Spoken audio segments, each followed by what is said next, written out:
For many, the late Pope Francis is seen as a radically progressive figure relative to his position. But in Ukraine, his legacy is a bit more complicated than that. For nearly a century, the Vatican has held itself to neutral status in all armed conflicts, refusing to take official stances or mediate between parties unless specifically called to do so by all sides. In the case of Pope Francis and Russia's invasion of Ukraine, this neutrality led to a failure to label Russia as an aggressor amid statements of support for Ukraine, leaving the question of blame open-ended. In the early days of the invasion, the Pope repeated the line that Ukraine and the prospect of NATO expansion had provoked Russia into invading, a sentiment that only tends to stem from those sympathetic to Russia's imperial goals. In late 2022, the Pope claimed that the worst war crimes committed by Russian forces were not carried out by ethnic Russian soldiers, but by Russia's ethnic minority groups,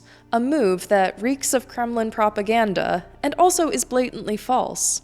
There's no data to suggest that Russia's war crimes are more endemic to ethnic minorities than ethnic Russians, and there are thousands of documented cases of both since Russia's invasion. In a 2023 call with young Catholics in St. Petersburg, the Pope encouraged Russian youth to remember their roots as heirs to a great empire, an empire that was enlightened, rich in culture and humanity, according to him.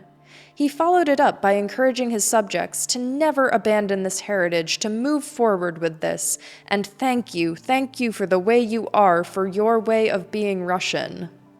You can see why Ukrainians might take issue with a message that Russia should draw on its imperial roots to preserve its future glory. All this is to say, it's hard to truly wax nostalgic about Pope Francis if you believe that imperial invasion and widespread war crimes should be wholeheartedly condemned. Hi, I'm Belokur. Visit the link in bio to watch the latest episode of Ukraine This Week.